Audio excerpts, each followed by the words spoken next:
Movie की starting में हमें कोर्ट का सीन दिखाया जाता है। यहाँ पर हम एक बोडिल नाम की जज को देखते हैं। वो केस पर सुनवाई कर रही थी। यहाँ हमें पता चलता है कि उसके लाइफस्टाइल में बहुत प्रेशर है। हम देखते हैं कि अपना काम खत्म करने के बाद वो वहाँ से जाने लगती है। अपने कलीग को बताती है कि इस वीकेंड पर वो घूमने के लिए जा रही है। पहले तो अपने बेटे को लेने के लिए जाती है। उसके बाद उसके हस्बैंड जहाँ पर काम करते थे वहाँ पर आए। हम उसके हस्बैंड को देखते हैं जिनका नाम था मिलान। दोनों फिर बात करते करते ड्राइव करते हैं तो मिलकर उनके फ्रेंड्स के पास गए। वो भी एक कपल था और उनका नाम था इजाबेल और लक। हमें पता चलता है कि इजाबेल और बोडिल ये दोनों मिलकर वीकेंड पर अकेले घूमने के लिए जा रहे थे। इजाबेल उसके हस्बैंड पर चीट करती थी। वीकेंड के नाम पर उसके मन में कुछ और ही चल रहा था। वो बोडिल को कहती है कि मैं तुम्हारे साथ नहीं रहूंगी, मेरे हस्बैंड का कॉल आ सकता है, इसी वजह से मेरा फोन तुम्हारे पास रखना, तुम अपना एंजॉय करो और मैं मेरा एंजॉय करूंगी। अगर फोन आता है तो बोडिल इजाबेल के हस्बैंड को बता सकती है कि वो उसी के साथ है, तो कोई भी प्रॉब्लम नहीं होगी। इसके बाद हम देखते हैं कि दोनों फिर अलग अलग हो जाते हैं। बोडिल अपनी आंट के घर पर चली जाती है और उसकी सिस्टर यारा भी थी। हमें पता चलता है कि उन दोनों सिस्टर्स में इतनी ज्यादा जमती नहीं थी। यारा कहती है कि मेरा कुछ सामान यहाँ पर था,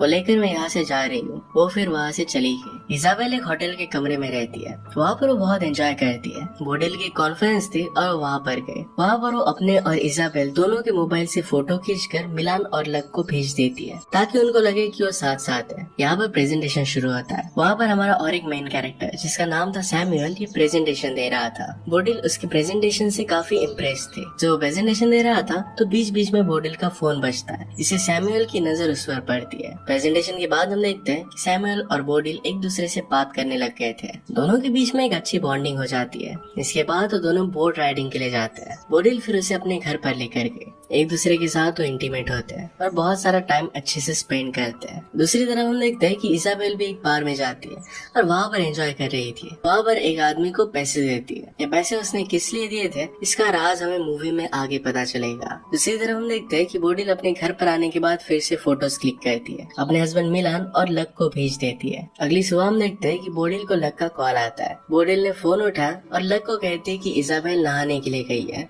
लक उससे कहता है कि उसका पैर टूट गया है। वो चाहता था कि इजाबेल जल्दी से घर पर आ जाए, उसका ख्याल रखे। उसने उसकी प्लेन के टिकट भी बुक कर दिए थे। बोडिल फिर इजाबेल को कॉल करती है। एक्चुअल में इजाबेल के पास और एक फोन था जिसका नंबर सिर्फ बोडिल के पास था। बोडिल उसे बता देती है कि तुम्हारे हस्बैंड के पैर पर चोट लग गई है, जल्दी से घर के लिए निकलो। इजाबेल उससे कहती है कि मेरा फोन तुम्हारे पास है, तुम्हारे घर आकर मैं उसे लेकर जाऊंगी। बोडिल कहती है कि मेरे पास कोई और प्लान है, लेकिन घर पर तुम्हारा फोन मैं टेबल पर छोड़ दूंगी, तुम आकर लेकर जाना। इजाबेल इसके लिए मान जाती है। इसके बाद बोडिल और सैमुअल दोनों बीच पर चले जाते हैं। वो मिलकर बहुत मजे करते हैं। ये सब बोडिल तो एंजॉय कर रही थी पर उसे याद आता है कि वो शादीशुदा है। वो सैमुअल को क्लियर कर देती है, कहती है कि हम दोनों एक साथ हैं। इसका मतलब ये नहीं कि मैं तुमसे प्यार करने लग गई हूँ, मेरा हस्बैंड है और मेरी एक पूरी अलग जिंदगी है। आज के बाद हम दोनों के बीच में कोई रिलेशनशिप नहीं रहेगी, तुम अपने रास्ते चले जाओगे और मैं मेरे रास्ते।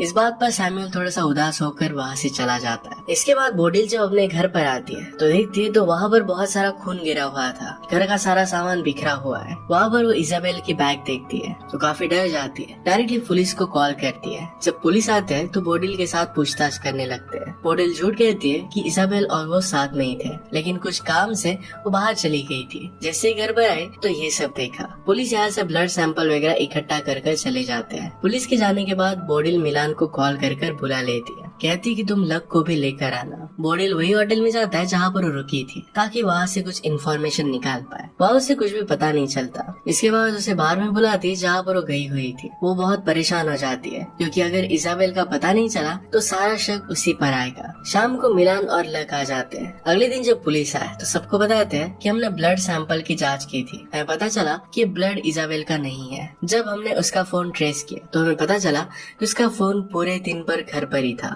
यहाँ पर बोडिल कहती है कि हम दोनों का फोन एक ही जगह पर था। मैं अपने फ्रेंड सैमुअल के साथ घूमने के लिए गई थी, आप अगर चाहो तो उससे पूछ सकते हो। इस सब में मेरा कुछ हाथ नहीं है। यहाँ पर अभी भी बोडिल ने सच्चाई बताई नहीं थी। थोड़ी देर बाद अपने हस्बैंड को सच्चाई बता देती है कि इजाबेल होटल में रुकी थी। अगले दिन बोडिल को कॉल आता है और वो सब लोग पुलिस स्टेशन पहुँच जाते हैं। पुलिस उन्हें बताती है कि उन्हें कातिल का फोन मिला है। उसके फोन में एक फोटो थी जिसमें इजाबेल की डेड बॉडी है। डेड बॉडी को देखकर ऐसा लगता है कि किसी ने उसके गले पर एक एक वायर लगाकर उसे मार दिया।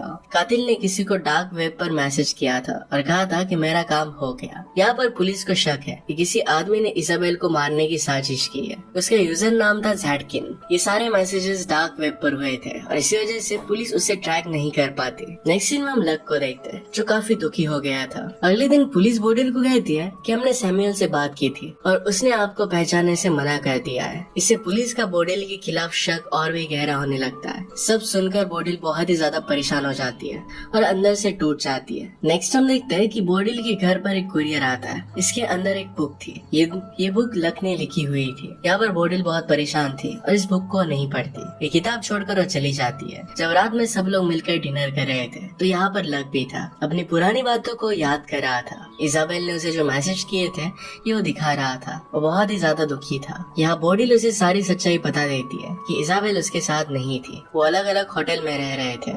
अगले सीन में हम देखते हैं कि बोडिल ने न्यू लॉयर हायर किया था। वो लॉयर को सारी सच्चाई बता देती है। वहाँ पर लॉयर उसे कहता है, देखो अगर तुमने अपना बयान बदला तो पुलिस तुम पर ही शक करेगी और झूठी गवाही देने के केस में तुम्हें जेल में डाल देगी। पर इस बार बोडिल ने डिसाइड कर लिया था कि पुलिस को सब कुछ सच सच वो बता देगी और ऐसा ही करती है। पुलिस ऑफिसर सुनकर काफी गुस्सा हो जाती है। पुलिस उसे कहती है कि हमारा सारा शक अब तुम पर ही है। क्या तुम्हें पता है कि अपना बयान बदलना कानूनी जुर्म है? बोडिल कहती है कि मैंने जो भी कहा ये सब कुछ सच है। रात को जब बोडिल सो रही थी तो वहाँ पर लक आ जाता है। उसे कहता है कि तुम अफेयर करते हो और खुद की जुर्म छुपाने के लिए मेरी वाइफ को बदनाम कर रही हो। लक बहुत ही दुखी था। वो कहता है कि मैं मेरी वाइफ से बहुत प्यार करता था, उसकी जाने की वजह सिर्फ तुम हो। बोडिल बहुत डर जाती है लेकिन मिलान उसे लेकर जाता है। वो उसे कहता है कि लक अपनी सही हालत में नहीं है। वो बहुत ज्यादा दुखी है। वो जो भी कह रहा है इसे दिल पर मत लेना, वो धीरे धीरे ठीक हो जाएगा। अगले दिन इंटरनेट पर वो सर्च करती है कि सैमुअल कहाँ पर पढ़ाता है। एड्रेस मिलने के बाद वो सैमुअल को मिलने के लिए गई। उससे पूछती है आखिर में तुमने ऐसा किया क्यों? अपने बयान को तुमने बदल क्यों दिया? तुम्हारे बयान की वजह से बुरी तरीके से मैं फंस चुकी हूँ। सैमुअल ने कहा कि तुमने ही कहा था कि बाद में हम दोनों एक दूसरे के साथ नहीं है। जैसा तुमने कहा था मैंने वैसा ही किया। अगर तुम चाहो तो मैं पुलिस को सच सच बता सकता हूँ। इतने में वहाँ पर बोडिल के पास पुलिस का कॉल आता है। जब बोडिल पुलिस के पास पहुँचती है तो पुलिस उसे एक वीडियो दिखाती है। वीडियो के अंदर हमें पता चलता है कि इजाबेल और एक लड़की है, दोनों आपस में इंटीमेट हो रहे थे। इजाबेल लेस्बियन थी और लक के साथ खुश नहीं थी। जब बोडिल दूसरी लड़की की शक्ल देखती है तो बहुत ही सरप्राइज्ड हो जाती है। ये वही लड़की थी जिसे इजाबेल ने एज अ सिस्टर इंट्रोड्यूस किया था। तो उसकी सिस्टर नहीं थी तो उसके साथ उसका अफेयर चल रहा था। उसका नाम यारा था। पुलिस को लगता है कि यारा ने उसका मर्डर किया होगा, इसलिए उसका पासवर्ड अपने पास रख लेते हैं ताकि वो देश से बाहर ना जा सके। नेक्स्ट सीन में हम देखते हैं कि बोडिल लक से मिलने के लिए जाती है। उसकी दिमागी हालत अब सही नहीं लग रही थी। उसे समझाने की वो कोशिश करती है पर लक बहुत दुखी था। वो कहता है कि मैं इजाबेल से बहुत प्यार करता था, फिर भी उसने मेरे साथ ऐसा किया क्यों? वो बहुत दुखी हो जाता है। बोडिल भी इस बात से दुखी होती है। जब वो और मिलान किचन में जाते हैं तो अपने में ही खो जाते हैं जैसे कुछ हुआ नहीं था। अगले दिन हम देखते हैं कि यारा बोडिल से मिलने के लिए आती है। कहती कि मुझे इस देश से बाहर जाना है, लेकिन उसके पास पासपोर्ट नहीं था। बोडिल को एक डिवाइस देती है, किसी को बेहोश करने के लिए इसका यूज कर सकती है। बोडिल ने पूछा कि मुझे इस डिवाइस की जरूरत क्या है। यारा उससे कहती है कि जिस घर में मर्डर हुआ था ये घर तुम्हारा है। शायद इजाबेल को नहीं तो तुम्हें मारने के लिए कोई आया होगा। तुम्हें अपना खुद का ख्याल रखना चाहिए। बोडिल को ये बात सच लगती है। उसे लगने लगता है कि उसके जान के पीछे कोई है। वो डिवाइस अपने साथ रख लेती है। इसके बाद उसे हमेशा लगने लगता है कि उसके जान के पीछे कोई है। वो डिस्टर्ब हो जाती है और बहुत सारी दवाइयाँ भी लेती है। जब शाम को बोडिल को उसके बेटे का कॉल आता है। वो कहता है कि उसे किसी प्रोजेक्ट के लिए कुछ फाइल्स की जरूरत है, तो पापा के लैपटॉप में देखो। जब फाइल्स ढूंढने के लिए बोडिल ने अपने हस्बैंड का लैपटॉप देखा तो उस लैपटॉप में एक उसे वीडियो मिलता है। ये उसका खुद का था। यहाँ पर पता चलता है कि घर का सीसीटीवी कैमरा उसने लैपटॉप पर अटैच किया है। इसमें बोडिल और सैमुअल की सारी अच्छी बातें थी। साथ में पिछले कुछ टाइम की वीडियो भी थी। इसमें वो जिसके साथ इंटीमेट हो रही थी इसके वीडियोस थे। उसे पता चलता है कि मिलान काफी समय से उस पर नजर रख रहा है। शायद उसने सैमुअल के साथ वो इंटीमेट हुई थी ये वीडियो भी देख ली हो। उसे लगता है कि उसके पति ने ही सब कुछ किया हुआ है, वही उसे मारना चाहता है। ये सब देखने के बाद उसे अपने बेगुनाही साबित करने की अपॉर्चुनिटी मिलती है। वो लैपटॉप लेकर तुरंत ही पुलिस के पास पहुंच जाती है ताकि वो बता सके कि जब मर्डर हुआ था तो वो सैमुअल के साथ थी। जैसे वो लैपटॉप ओपन करती है तो देखती है तो सारी वीडियोस किसी ने डिलीट कर दी थी। वो डर जाती है और पुलिस के सामने कहने लग जाती है कि प्लीज मुझे अरेस्ट कर लो, मेरी जान को खतरा है, कोई मुझे मारना चाहता है। पुलिस कहते हैं कि इस तरीके से हम तुम्हें अरेस्ट नहीं कर सकते। उसे वहाँ से जाने के लिए कहते हैं। बोडिल फिर अपने घर नहीं तो सैमुअल के घर पर जाती है। सैमुअल उसे शांत करता है। वो सैमुअल का घर देखने लग गई तो उसे पता चलता है कि सैमुअल के घर पर एक पियानो है। पियानो का एक वायर टूटा हुआ था। इजाबेल की डेथ भी वायर की मदद से की गई थी। इजाबेल बहुत ज्यादा डर जाती है। उसे लगता है कि सैमुअल ने शायद बोडिल को मारा होगा। वो डर कर तुरंत वहाँ से चली जाती है। वहाँ उसे सैमुअल के घर के बाहर मिलान मिल जाता है। मिलान उसे कहता है तुम किसी के साथ भी रिलेशनशिप रखो, मुझे इससे अब कुछ भी फर्क नहीं पड़ता। इसके बाद वो घर पर आता है। बोडिल बहुत ही स्ट्रेस में थी। अभी भी उसे लगता है कि उसका हस्बैंड ही मर्डरर है। मिलान उसका स्ट्रेस दूर करने के लिए उसे नींद की गोली देता है, लेकिन बोडिल इसको नहीं लेती। चालाकी से अपने मुंह में रखती है और मिलान के जाने के बाद इसे निकाल लेती है। अभी तक उसे किसी पर भी भरोसा नहीं था। उसे लग रहा था कि उसका हस्बैंड गोली देकर उसे मार डालना चाहता है। जैसे ही वो बाहर आती है तो देखती है कि लक ने बहुत सारी नींद की गोलियां ली थी। उसे लगता है कि उसके पति ने ही लक को मारने की कोशिश की है। बोडिल फिर यारा ने उसे जो डिवाइस दिया था इसकी मदद से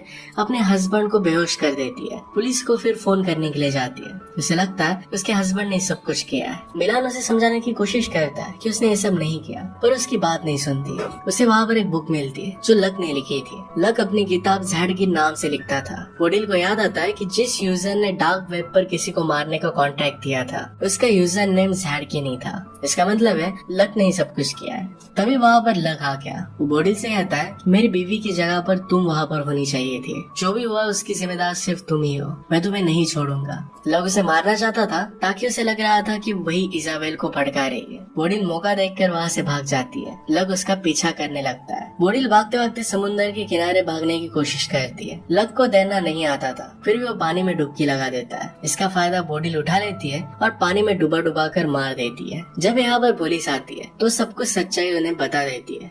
पुलिस उसे कहती है कि जो कॉन्ट्रैक्ट किलर था वो देश छोड़कर भाग चुका है। ये सब लक नहीं किया था। पुलिस फिर यारा का पासपोर्ट भी बोडिल को दे देते हैं। वो बोडिल को कुछ भी चार्ज नहीं करते क्योंकि उसने ये सब सेल्फ डिफेंस में ही किया था। हम देखते हैं कि मिलान बोडिल से बहुत गुस्सा था। वो अपने बेटे के पास अपने घर में रहने के लिए चला जाता है। उसने बोडिल को अब छोड़ दिया था। बोडिल लक की बुक में एक एड्रेस देखती है। वो होटल का एड्रेस था। नेक्स्ट सीन में फिर यारा को पासपोर्ट देने के लिए उसके होटल में गई। उसे पता चलता है कि यारा ने होटल छोड़ दिया है और अपने प्राइवेट एयरपोर्ट पर गई है। जैसे वो एयरपोर्ट पर जाती है तो देखती है कि यारा किसी लड़की के साथ है। वो लड़की और कोई नहीं तो इजाबेल ही थी। ये सब देखकर बोडिल बहुत कंफ्यूज हो जाती है। यारा और इजाबेल फिर मिलकर पूरी कहानी उसे बताती है। इजाबेल उसे बताती है कि एक दिन जब मैंने लक का लैपटॉप चेक किया था तो लक ने तुम्हें मारने के लिए $20,000 दिए थे। इजाबेल को डार्क नेट का कातिल अब पता चल चुका था तो उसने दुगनी कीमत देकर उस आदमी को कहा कि देश छोड़कर चले जा। उसने फिर यारा से मिलकर साजिश रची। उन्होंने जानबूझकर एक झूठी मर्डर मिस्ट्री क्रिएट की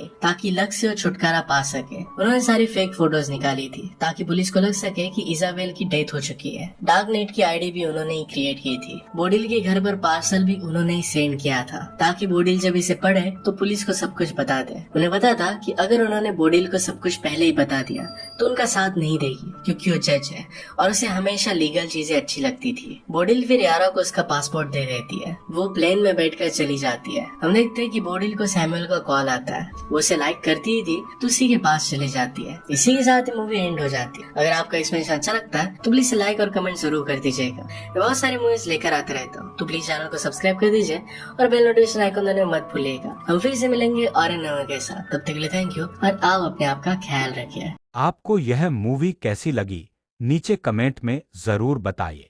अगर आपको ऐसी ही मजेदार और शानदार मूवी एक्सप्लेन वीडियो पसंद आती हैं तो हमारे चैनल मूवीज बांदा को अभी सब्सक्राइब करें। यह मूवी टेल्स द्वारा एक्सप्लेन की गई है और हम आपके लिए इसी तरह की बढ़िया बढ़िया मूवीज लेकर आते रहते हैं। और हाँ दोस्तों, बेल आइकन दबाना बिल्कुल न भूलें ताकि हमारी हर नई वीडियो सबसे पहले आप तक पहुंच सके। आपका सपोर्ट ही हमें ऐसी और बेहतरीन वीडियो लाने की ताकत देता है।